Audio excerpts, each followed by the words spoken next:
ഇന്ന് നമ്മൾ സംസാരിക്കുന്നത് ലോകം കണ്ട ഏറ്റവും വിചിത്രമായ ഒരു ക്രിമിനൽ മൈൻഡിനെ കുറിച്ചാണ്. സുന്ദരൻ, ബുദ്ധിമാൻ, ലോകപ്രശസ്തമായ യൂണിവേഴ്സിറ്റികളിൽ നിന്ന് ബിരുദം നേടിയ കലാകാരൻ, ഒരു മികച്ച ഫോട്ടോഗ്രാഫർ, ഈ വിശേഷണങ്ങളെല്ലാം ഉള്ള ഒരാളായിരുന്നു റോഡ്നി അൽക്കാല. അമേരിക്കൻ ടെലിവിഷനിലെ ഒരു പ്രശസ്തമായ പ്രണയ പരിപാടിയിൽ പങ്കെടുത്ത് അവിടെ ഒരു യുവതിയുടെ മനസ്സ് കീഴടക്കിയ ഇതേ മനുഷ്യൻ അന്ന് 5ലധികം കൊലപാതകങ്ങൾ ചെയ്തതിന് ശേഷമാണ് ആ ഒരു ഷോയിൽ പങ്കെടുത്തത്. 45 വർഷം നീണ്ട നീതിന്യായ പോരാട്ടത്തിൻ്റെയും 100ലധികം പെൺകുട്ടികളുടെ അജ്ഞാതമായ തിരോധാനത്തിൻ്റെയും കഥയാണിത്. നമുക്ക് റോഡ്നി അൽക്കാലയുടെ ഭീകരമായ ലോകത്തേക്ക് പോകാം. Welcome to crime folio.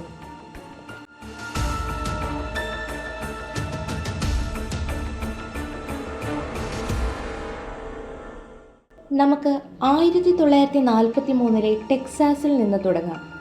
അൽക്കാലയുടെ കുട്ടിക്കാലം അത്ര സുഖകരമായിരുന്നില്ല.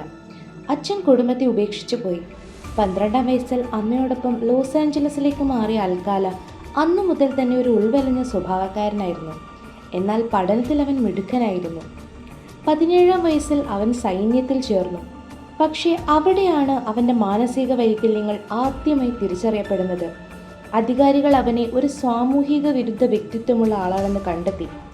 സൈന്യത്തിൽ നിന്ന് പുറത്തായ അൽക്കാല നേരെ പോയത് UCLAയിലെ ഫൈൻ ആർട്സ് വിഭാഗത്തിലേക്കാണ്. അവിടെ അവൻ ഫോട്ടോഗ്രാഫിയിൽ പ്രാവീണ്യം നേടി. ക്യാമറ അവന് ഇരകളിലേക്ക് എത്താനുള്ള ഒരു ആയുധമായിരുന്നു. 1968 അവൻ്റെ ആദ്യത്തെ അറിയപ്പെടുന്ന ആക്രമണം. 8 വയസ്സുള്ള ടാലി ഷാപ്പിറോ. സ്കൂളിൽ പോവുകയായിരുന്ന ആ കുഞ്ഞിനെ അവൻ തൻ്റെ അപ്പാർട്ട്മെൻറ്റിലേക്ക് കൊണ്ടുപോയി. പിന്നീട് അവിടെ നടന്നത് വിവരണാതീതമായ ക്രൂരതകളാണ്. ഒരു ഇരുമ്പ് വടി കൊണ്ട് അവൻ ആ കുഞ്ഞിനെ മർദ്ദിച്ചു.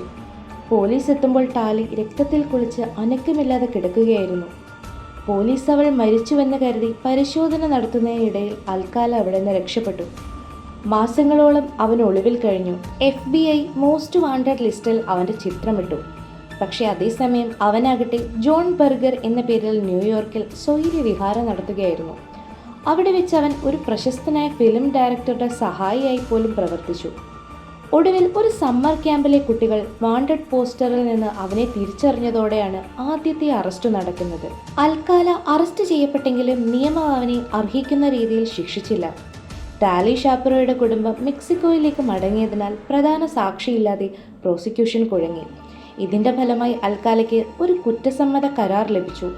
കൊലപാതക ശ്രമം അടക്കമുള്ള കുറ്റങ്ങൾ ഒഴിവാക്കി അവനെ വെറും 2 വർഷത്തിനു ശേഷം പരോളിൽ വിട്ടു. ഇതൊരു വലിയ പിഴവായിരുന്നു. പുറത്തിറങ്ങിയ അൽക്കാല വീണ്ടും വേട്ട തുടങ്ങി. 1977 നവംബറിൽ ന്യൂയോർക്ക് സ്വദേശിയായ 18 വയസ്സുള്ള ജിൽ ബാർകോംബിനെ അൽക്കാല ബലാത്സംഗം ചെയ്യുകയും ലൈംഗികമായി പീഡിപ്പിക്കുകയും കൊലപ്പെടുത്തുകയും ചെയ്തു.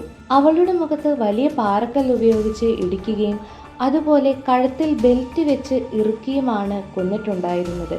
അതിനുശേഷം ഹോളിവുഡിനടുത്തുള്ള ഒരു പർവ്വത പ്രദേശത്ത് അൽക്കാല ആ ഒരു മൃതദേഹം ഉപേക്ഷിച്ചു. 1977 നവംബർ 10 മണ്ണിൽ മുഖം പൂഴ്ത്തിവെച്ച് മുട്ടുകുത്തി നിൽക്കുന്ന രീതിയിലായിരുന്നു ആ മൃതദേഹം കണ്ടെത്തിയത്. 1977 ഡിസംബറിൽ 27 വയസ്സുള്ള നേഴ്സായ ജോർജിയ വിക്സ്റ്റഡിനെ അൽക്കാല ബലാത്സംഗം ചെയ്യുകയും ലൈംഗികമായി പീഡിപ്പിക്കുകയും ചെയ്തു. അതിനുശേഷം അവളെ ചുറ്റിക ഉപയോഗിച്ച് തലയ്ക്കടിക്കുകയും നൈലോൺ സ്റ്റോക്കിങ്സ് ഉപയോഗിച്ച് അവളുടെ കഴുത്ത് ഞെരിച്ച് കൊലപ്പെടുത്തുകയും ചെയ്തു. അവളുടെ ശരീരം കണ്ടെത്തിയത് മാലിബുവിലെ അപ്പാർട്ട്മെൻറ്റിൽ നിന്നാണ്. 1979 ജൂണിൽ 33 വയസ്സുള്ള നിയമ സെക്രട്ടറിയായ ഷാർലറ്റ് ലാംബിനെ അൽക്കാല ബലാത്സംഗം ചെയ്യുകയും അടിക്കുകയും ചെയ്തു. അതിനുശേഷം ഷൂവിൽ നിന്ന് ഒരു ഷൂലേസ് അഴിച്ച് ഷാർലറ്റിനെ കഴുത്ത് ഞെരിച്ച് കൊലപ്പെടുത്തുകയാണ് ചെയ്തത്. അതിനുശേഷം എൽ സെഗുണ്ടോ അപ്പാർട്ട്മെൻറ്റ് സമുച്ചയത്തിലെ ഒരു അലക്കുമുറിയിൽ അവളുടെ മൃതദേഹം ഉപേക്ഷിച്ചു. അവിടെ നിന്നും 1979 ജൂൺ 24 ആ മൃതദേഹം കണ്ടെത്തിയത്. അൽക്കാലയുടെ കൊലപാതക ശൈലി വളരെ വിചിത്രമായിരുന്നു. അവൻ ഇരകളെ ഉടൻ കൊന്നിരുന്നില്ല. അവർക്ക് ബോധം കെട്ടു പോകുന്നത് വരെ അവരെ ശ്വാസം മുട്ടിക്കും. പിന്നെ അവർക്ക് ബോധം വരുന്നത് വരെ കാത്തിരിക്കും. എന്നിട്ട് വീണ്ടും പീഡിപ്പിക്കും. ഈ പ്രക്രിയ അവൻ പലതവണ ആവർത്തിച്ചു. മരണം അവൻ്റെ കയ്യിലൊരു കളിപ്പാട്ടം മാത്രമായിരുന്നു. ഇനി നമ്മൾ ഈ കഥയിലെ ഏറ്റവും സിനിമാ കഥയിൽ വെല്ലുന്ന ഭാഗത്തേക്ക് വരികയാണ്. 1978 5 പെൺകുട്ടികളെ കൊന്ന ശേഷം അൽക്കാല ദി ഡേറ്റിംഗ് ഗെയിം എന്ന ഷോയിൽ മത്സരാർത്ഥിയായി എത്തുന്നു.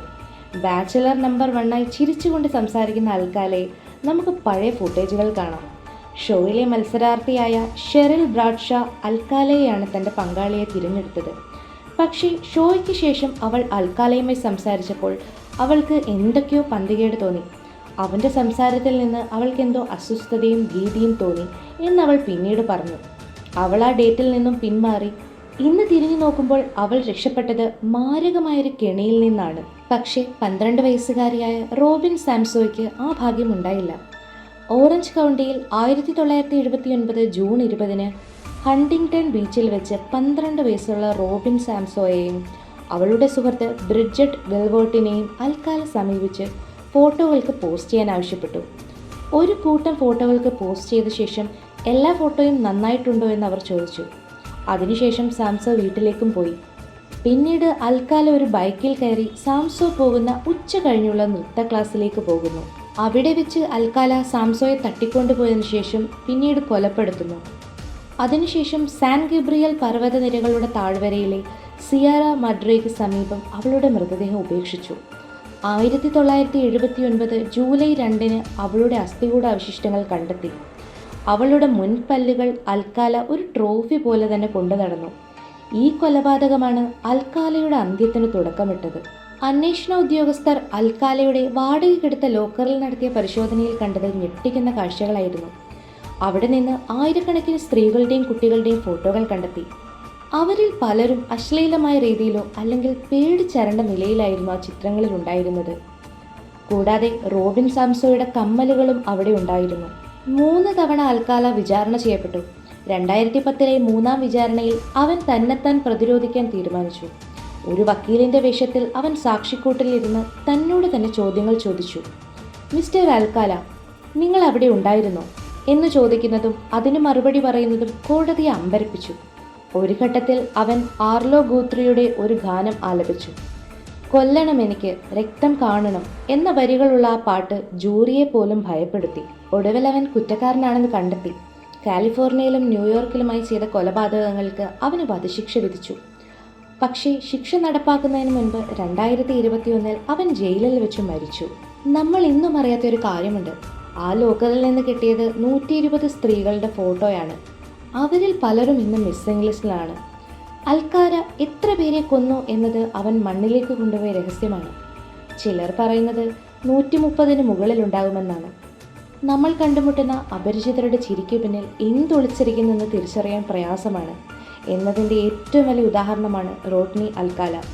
നിങ്ങളുടെ അഭിപ്രായങ്ങൾ താഴെ രേഖപ്പെടുത്തുക. മറ്റൊരു ക്രൈം സ്റ്റോറിയുമായി വീണ്ടും കാണും വരേക്കും സുരക്ഷിതരായിരിക്കുക.